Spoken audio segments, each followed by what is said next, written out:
Good morning. I am here in the press gallery of the Parliament of Canada, the heart of our democratic engagement with people. And this morning I offer my deep concern, solidarity and prayers with the people of California who are out in the streets unarmed defending the rule of law against illegal kidnapping and deportation, and they're being faced down by the military might of the United States Marines. We're not talking about creeping fascism here. This is full-on police state tyranny from the gangster president Donald Trump. And this is the man who will soon be crossing our border to attend the G7 meetings in Canada. I've received hundreds of messages of concern and outrage from Canadians that a convicted felon, sexual predator, and a man who has threatened our nation's sovereignty is being allowed into our country. I understand the Prime Minister Carney's reluctance to escalate the situation with the MAGA president. But we have to stop kidding ourselves, and we have to be very honest about what we are being asked to engage with. Donald Trump poses a clear threat to American democracy, to Canadian sovereignty, and to the international rule of law. And this morning, I will lay out a straightforward indictment of Donald Trump's threats, not just to his own people and not just to Canada, but to the international rule of law. Since November 2024, Donald Trump has made over 100 attacks on Canada. And yet when it comes to the war criminal Vladimir Putin, Trump has said almost nothing except to defend, to explain, to write off the crimes of the Putin regime. He is doing this at the clear expense of the American people and the Western allies. He continually promotes Vladimir Putin while attacking President Zelensky, the people of Ukraine, and the people of Canada.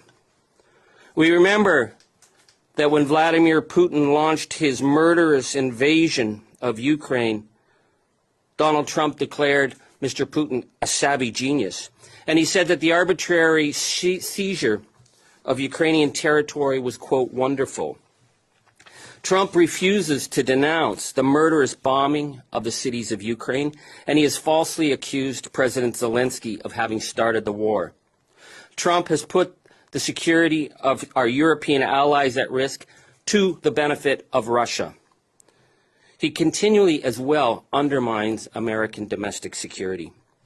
When Russia launched cyber attacks on the United States, Trump downplayed the threat and put the blame on the, quote, lamestream media. Russia interfered with the United States election, which may have helped Trump get elected in 2016, and yet Trump has blocked investigations into the foreign interference. And yet Donald Trump has been more than willing to vilify Canadians. Earlier this year, Pete Navarro pushed to have Canada kicked out of the Five Eyes intelligence network. Canada plays a key role in the Five Eyes, helping keep Americans safe. It's a job that we do as an ally and a neighbor. But MAGA has turned Canada into their #1 enemy, with recent bogus claims from Kash Patel about terrorists from Canada flooding over the border. So let's compare those falsehoods with how Trump deals with the threats from Russia. This past March, the United States ordered the U.S. Cyber Command to suspend operations against Russia.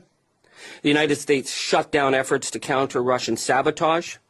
Attorney General Pam Bondi blocked the FBI's Foreign Interference Task Force, which leaves the United States wide open to secret influence campaigns by Russia, China, and other dark actors. You got to ask yourself, is Donald Trump loyal to the people of the United States who elected him, or to Vladimir Putin's undermining of the international rule of law?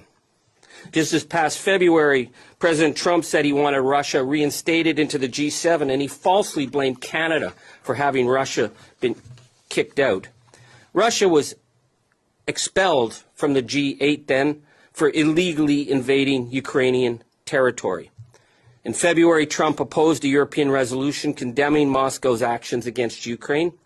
In opposing this vote on defending Ukraine's territorial sovereignty, the United States voted with the gangster regimes of Russia, Belarus, and North Korea.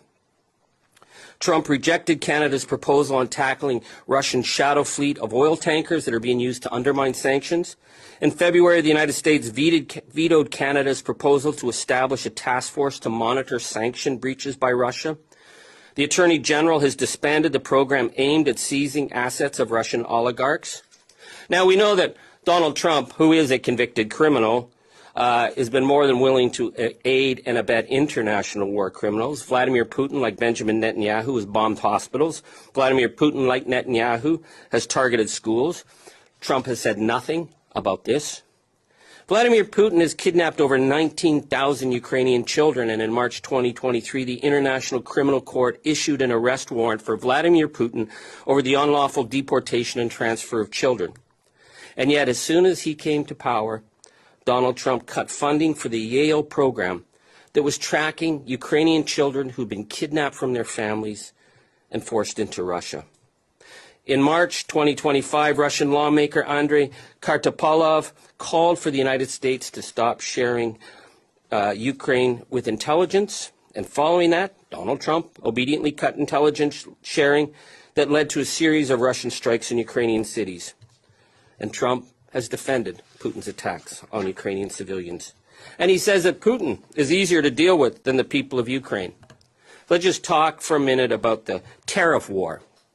Trump has launched massive tariffs against Canada, Mexico, and Europe, his key allies. He has claimed that his tariff war in Canada will force us as a nation to break and beg to be his vassal state. On top of that, he's targeted 150 countries, including countries as small as Madagascar, Rwanda, St. Helena, Liechtenstein, Senegal. And yet he's not imposed any sanctions or tariffs on Russia. He falsely claims there is no trade with Russia. In fact, there's $3.5 billion in Russian trade that has been exempted from tariffs, and Trump says he wants more trade with Russia. He says this as he attacks Canada's manufacturing, steel, agricultural, entertainment industries. Canada can no longer view the United States as an ally. We know that Donald Trump doesn't believe in liberal democracy. He doesn't believe in the rule of law. Canada is an open and inclusive society. Little wonder that Donald Trump has denounced our nation as one of the nastiest countries he's ever had to deal with. And we'd be fools to pretend that his threat to, quote, get rid of the border by using economic force is somehow abated. We can't kid ourselves about the threat that's being posed by Donald Trump. Prime Minister Mark Carney is not inviting our nearest neighbor and friendly ally to join us in the G7. Prime Minister Carney is not inviting the leader of the free world to Canada.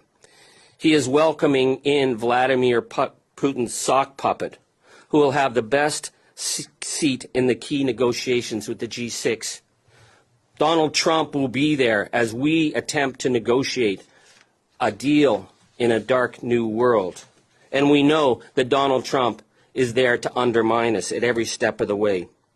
Canada must be focused on containing this clear and present danger to our nation and the rule of law. We must stand with the people of Ukraine and our allies who believe in the democratic order. The Prime Minister must state boldly that he will stand up against any attempts to interfere in Canada and to undermine through academia or through American corporations that are in Canada any DEI measures that are in Canada, because Canada is a nation of diversity, equity, and inclusion. This is what makes Canada a light in this new dark age of gangster regimes. And Trump is the gangster. I urge Canadians to keep the boycott strong. I urge the Prime Minister to work with us and work with our allies and send a very clear message that we will not support in any way the rise of an authoritarian regime south of the border that is using the military against its own people. Canada at this point is holding the line, but we must remain true, north, strong, and free. Thank you.